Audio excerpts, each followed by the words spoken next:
ಓಂ ನಮಃ ಶಿವಾಯ. ನಮ್ಮ ಚಾನೆಲ್ ವಿಡಿಯೋಗಳ ಹೆಚ್ಚಿನ ಮಾಹಿತಿಗಾಗಿ ಸಬ್ಸ್ಕ್ರೈಬ್ ಬಟನ್ಗೆ ಕ್ಲಿಕ್ ಮಾಡಿ ನಮ್ಮ ಚಾನೆಲ್ಗೆ ಸಬ್ಸ್ಕ್ರೈಬ್ ಮಾಡಿ. ಈ ವಿಡಿಯೋ ಇಷ್ಟವಾದಲ್ಲಿ ಲೈಕ್ ಮಾಡಿ, ಶೇರ್ ಮಾಡಿ ಹಾಗೂ ಕಮೆಂಟ್ ಮಾಡಿ. ರಾಜಯೋಗ. ನಾನು ಶಾಂತ ಆತ್ಮನು. ಈ ದೇಹ ನನ್ನ ವಸ್ತ್ರ ಮಾತ್ರ. ನಾನು ಬೆಳಕಿನ ಬಿಂದು, ತಂದೆಯ ಮಗು. ಈ ಜಗತ್ತಿನಲ್ಲಿ ಇದ್ದರೂ ನಾನು ಕಮಲದಂತೆ ಮೇಲಿದ್ದೇನೆ. ಯಾವುದೇ ವಿಕಾರ ನನಗೆ ತಾಕುವುದಿಲ್ಲ. ನಾನು ಪವಿತ್ರ, ಶುದ್ಧ, ಶಕ್ತಿಶಾಲಿ. ತಂದೆಯ ಪ್ರೀತಿ ನನ್ನ ಮೇಲೆ ಬೀಳುತ್ತಿದೆ. ನಾನು ನಿರ್ಭಯ ಆಗುತ್ತಿದ್ದೇನೆ. ಆ ಒಂದು ಪ್ರೀತಿ ಅಲೆಗಳು ನನ್ನ ಹತ್ತಿರ ಹರಿದು ಬರುತ್ತಿದೆ. ನಾನು ಆತ್ಮ ಅಭಿಮಾನಿಯಾಗುತ್ತಿದ್ದೇನೆ. ಪರಮಾತ್ಮನ ಸನ್ನಿಧಿಯಲ್ಲಿ ನಾನು ಆತ್ಮಬಿಂದು. ದೇಹಾಭಿಮಾನ ಕರಗುತ್ತಿದೆ, ಕಳೆಯುತ್ತಿದೆ. ನಾನು ನನ್ನ ದೇಹವನ್ನು ಮರೆಯುತ್ತಿದ್ದೇನೆ. ಮಾಯೆಯು ಶಕ್ತಿ ಕಡಿಮೆಯಾಗುತ್ತಿದೆ. ವಿಕಾರಗಳ ಶಕ್ತಿ, ಅವಗುಣಗಳ ಶಕ್ತಿ ಕುಸಿಯುತ್ತಿದೆ. ನಾನು ವಿಜಯಿ ಆತ್ಮನು. ವಿಜಯ ನನ್ನ ಜನ್ಮಸಿದ್ಧ ಅಧಿಕಾರವಾಗಿದೆ. ನಾನು ಶಾಂತಿ, ನಾನು ಶಕ್ತಿ ಸ್ವರೂಪನಾಗಿದ್ದೇನೆ. ನನ್ನ ಆತ್ಮನಲ್ಲಿ ಎಲ್ಲ ಶಕ್ತಿಗಳು ಅಡಕವಾಗಿದೆ. ತಪಸ್ಸು, ಯೋಗ, ದೇಹದಿಂದ ಭಿನ್ನ ಆತ್ಮಾಭಿಮಾನದಲ್ಲಿ ಸ್ಥಿತರಾಗಿ ಕಣ್ಣು ತೆರೆದು ನಿಧಾನವಾಗಿ ಉಸಿರಾಡಿಸಿ, ನಾನು ಈ ದೇಹವಲ್ಲ, ನಾನು ಶಾಂತ ಪ್ರಕಾಶಮಾನವಾದ ಆತ್ಮನು, ಜ್ಯೋತಿರ್ಬಿಂದು ಪ್ರಕಾಶಮಯವಾಗಿದ್ದೇನೆ. ಈ ದೇಹ, ಈ ಜಗತ್ತು ಎಲ್ಲವೂ ನನ್ನಿಂದ ಭಿನ್ನವಾಗಿದೆ. ನಾನು ಈ ಜಗತ್ತಿನಿಂದ ಭಿನ್ನ ರೂಪದಲ್ಲಿ, ಭಿನ್ನ ಸ್ಥಿತಿಯಲ್ಲಿದ್ದೇನೆ. ನಾನು ಮಧ್ಯದಲ್ಲಿ ಒಂದು ಬೆಳಕಿನ ಬಿಂದು. ನನ್ನ ಹಣೆಯ ಮಧ್ಯ ನಾನು ವಾಸಿಸುತ್ತೇನೆ. ಶಾಂತಿ, ಶಕ್ತಿ, ಪವಿತ್ರತೆಯ ಸ್ವರೂಪನಾಗಿದ್ದೇನೆ. ಈಗ ನಾನು ಆತ್ಮನು. ನಾನು ಈ ದೇಹದ ಬಂಧನಗಳಿಂದ ದೂರ ಹೋಗುತ್ತಿದ್ದೇನೆ. ದೇಹದ ಅಭಿಮಾನದಿಂದ ಭಿನ್ನ ಸ್ಥಿತಿ ಅನುಭವ ಮಾಡುತ್ತಿದ್ದೇನೆ. ದೇಹಾಭಿಮಾನ ನಿಧಾನವಾಗಿ ಕಳೆಯುತ್ತಿದೆ. ಈ ದೇಹವನ್ನು ವಿಸ್ಮೃತಿ ಮಾಡುತ್ತಿದ್ದೇನೆ. ನನ್ನ ಹೆಸರು, ರೂಪ, ಸಂಬಂಧಗಳು ಎಲ್ಲವೂ ದೂರವಾಗುತ್ತಿದೆ. ದೇಹ ಸಹಿತ ಎಲ್ಲ ಸಂಬಂಧಗಳು ದೂರವಾಗುತ್ತಿವೆ. ನಾನು ಒಂದು ಕೇವಲ ಸಣ್ಣ ಆತ್ಮ, ಜ್ಯೋತಿ, ಸ್ವತಂತ್ರನಾಗಿದ್ದೇನೆ, ಸೂಕ್ಷ್ಮನಾಗಿದ್ದೇನೆ, ಶುದ್ಧ, ಪವಿತ್ರನಾಗಿದ್ದೇನೆ. ಈಗ ನಾನು ಏರುತ್ತಿದ್ದೇನೆ ಈ ಒಂದು ಭೌತಿಕ ಜಗತ್ತಿನಿಂದ ಮೇಲಕ್ಕೆ.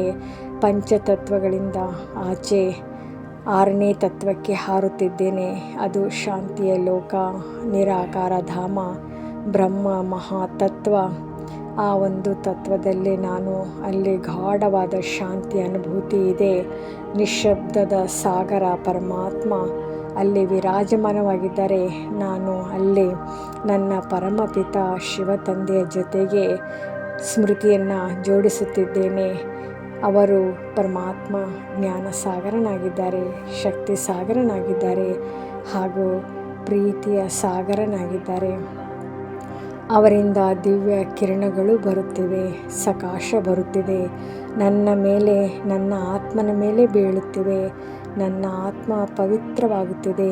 ಈ ಕಿರಣಗಳು, ಈ ಸಕಾಶ, ಈ ಬೆಳಕು ನನ್ನ ಎಲ್ಲ ಪಾಪಗಳನ್ನು ತೊಳೆಯುತ್ತಿದೆ. ನಾನು ಪಾಪದಿಂದ ವಿಮುಕ್ತ ಸ್ಥಿತಿಯ ಅನುಭವ ಮಾಡುತ್ತಿದ್ದೇನೆ. ದೇಹಾಭಿಮಾನ ಸಂಪೂರ್ಣವಾಗಿ ನಾಶವಾಗುತ್ತದೆ. ಪಾಪ ಭಸ್ಮವಾಗುತ್ತಿದೆ. ಮಾಯೆ ಪ್ರಭಾವ ಮುಗಿಯುತ್ತಿದೆ. ಮಾಯೆ ಸೋಲು. ನಾನು ವಿಜಯಿ ಆತ್ಮ. ನಾನು ಶುದ್ಧ ಆತ್ಮ, ಪವಿತ್ರ ಆತ್ಮ, ಶಕ್ತಿಶಾಲಿ ಆತ್ಮ. ಪರಮಾತ್ಮ ಸರ್ವಶಕ್ತಿವಾನಾಗಿದ್ದಾರೆ. ನಾನು ಮಾಸ್ಟರ್ ಶಕ್ತಿಶಾಲಿನಾಗಿದ್ದೇನೆ. ನಾನು ತಂದೆಯ ಸಮೀಪದಲ್ಲಿದ್ದೇನೆ.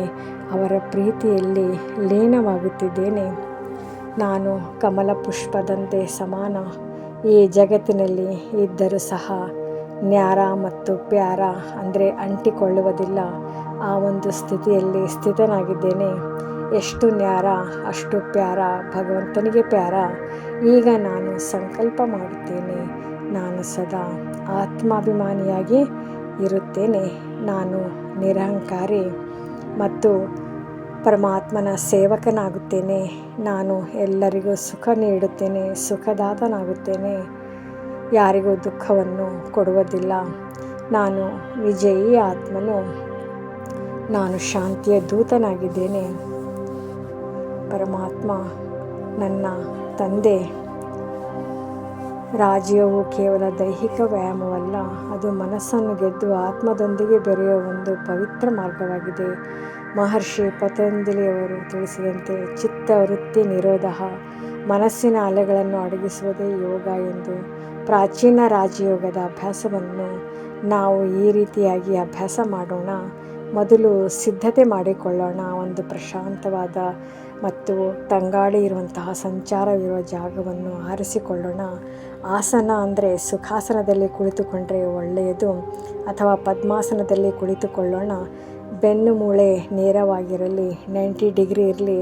ನಮ್ಮ ಮುದ್ರೆ ಕೈಗಳನ್ನು ಜ್ಞಾನ ಮುದ್ರೆಯಲ್ಲಿ ಅಂದರೆ ಹೆಬ್ಬೆರಳು ಮತ್ತು ತೋರು ಬೆರಳ ತುದಿಗಳ ಸ್ಪರ್ಶಿಸುತ್ತಿರಲಿ. ತೊಡೆಯ ಮೇಲಿಟ್ಟುಕೊಳ್ಳಿ. ಪ್ರಾಣಾಯಾಮದಂತೆ ಉಸಿರಾಟದ ಕಡೆ ಗಮನ ಕೊಡೋಣ. ಮನಸ್ಸನ್ನು ಹೊರ ಜಗತ್ತಿನಿಂದ ಒಳಕ್ಕೆ ತರಲು ಉಸಿರಾಟವೇ ಸೇತುವೆ. ನಿಧಾನವಾಗಿ ದೀರ್ಘವಾಗಿ ಉಸಿರನ್ನು ತೆಗೆದುಕೊಳ್ಳಿ. ನಂತರ ನಿಮ್ಮ ಉಸಿರು ಒಳಗೆ ಹೋಗುವಾಗ ಮತ್ತು ಹೊರಬರುವಾಗ ಆಗುವ ಸಂವೇದನೆಯನ್ನು ಗಮನಿಸಿ. ಮನಸ್ಸು ಅತ್ತಿತ್ತ ಅಲೆದರೆ ಮತ್ತೆ ಅದನ್ನು ಉಸಿರಾಟದ ಕಡೆಗೆ ತನ್ನಿ. ಈ ರೀತಿ ಕಾನ್ಸಂಟ್ರೇಷನ್ ಮಾಡಿಕೊಳ್ಳೋಣ. ಮನಸ್ಸನ್ನು ಏಕಾಗ್ರ ಮಾಡಿಕೊಳ್ಳೋಣ ಮತ್ತು ಅದಕ್ಕೆ ಪ್ರತ್ಯಾಹಾರ ಮತ್ತು ಧಾರಣೆ. ಹಾಗಿದ್ರೆ ಏಕಾಗ್ರತೆ, ನಾವು ಕಣ್ಣುಗಳನ್ನು ಮುಚ್ಚಿಕೊಳ್ಳೋದು ಬೇಡ. ಕಣ್ಣುಗಳ ಮಧ್ಯದಲ್ಲಿರುವಂಥ ಹುಬ್ಬುಗಳ ಮಧ್ಯದಲ್ಲಿ ಆಜ್ಞಾಚಕ್ರ ಎಂದು ಹೇಳಲಾಗ್ತದೆ. ಒಂದು ಸಣ್ಣ ಜ್ಯೋತಿ ಅಥವಾ ಬೆಳಕಿನ ಬಿಂದುವನ್ನು, ಆತ್ಮವನ್ನು ಸ್ಮೃತಿ ಮಾಡೋಣ. ನಾನು ಈ ದೇಹವಲ್ಲ, ನಾನು ಶಾಂತ ಸ್ವರೂಪದ ಆತ್ಮ ಎಂಬ ಉನ್ನತ ವಿಚಾರವಾದ ಮೇಲೆ ಗಮನ ಹರಿಸಿ. ನೀವು ಸ್ಥಿರತೆ ಧ್ಯಾನದಲ್ಲಿ ಯೋಗದಲ್ಲಿ ಕುಳಿತಾಗ ಈ ಒಂದು ಯಾವುದೇ ಆಲೋಚನೆಗಳು ವಿರುದ್ಧ ಹೋರಾಡಬೇಡಿ. ಆಲೋಚನೆಗಳು ಮೋಡಗಳಂತೆ ಬಂದು ಹೋಗಲಿ. ನೀವು ಆಕಾಶದಂತೆ ಸಾಕ್ಷಿಯಾಗಿರಿ. ಅನುಭವ ಮಾಡಿ ನಿಮ್ಮೊಳಗೆ ಅಡಗಿರುವ ಶಾಂತಿ, ಪ್ರೀತಿ ಮತ್ತು ಪವಿತ್ರತೆಯನ್ನು ಅನುಭವಿಸಿ. ಸಂಕಲ್ಪ ಮಾಡಿ, ನಾನು ಪ್ರಶಾಂತವಾಗಿದ್ದೇನೆ, ನನ್ನಲ್ಲಿ ಅಪಾರ ಶಕ್ತಿ ಇದೆ ಎಂದು ಮನಸ್ಸಿನಲ್ಲೇ ಅಂದುಕೊಳ್ಳಿ. ಹಾಗೂ ಸಮರ್ಪಣಾ ಭಾವನೆ ಮಾಡಿ ಕೆಲವು ನಿಮಿಷಗಳ ಕಾಲ ಈ ಒಂದು ಮೌನದಲ್ಲಿ ಲೀನವಾಗಿರಿ. ನಂತರ ನಿಧಾನವಾಗಿ ಕೈಗಳನ್ನು ಉಜ್ಜಿ ಆ ಬಿಸಿಯನ್ನು ಕಣ್ಣುಗಳಿಗೆ ಮುಟ್ಟಿಸಿಕೊಂಡು ಕಣ್ಣು ಬಿಡಿ. ಕಣ್ಣು ನಿಧಾನವಾಗಿ ತೆಗೆಯಿರಿ. ನೆನಪಿರಲಿ, ರಾಜಯೋಗವು ಕೇವಲ ಕುಳಿತು ಮಾಡುವ ಕ್ರಿಯೆಯಲ್ಲ. ದಿನವಿಡೀ ನಿಮ್ಮ ಕರ್ಮಗಳಲ್ಲಿ ಅಂದರೆ ಕೆಲಸದಲ್ಲಿ ಸಮಚಿತ್ತತೆಯನ್ನು ಕಾಯ್ದುಕೊಳ್ಳುವುದೇ ನಿಜವಾದ ಯೋಗ ಪುರುಷಾರ್ಥ.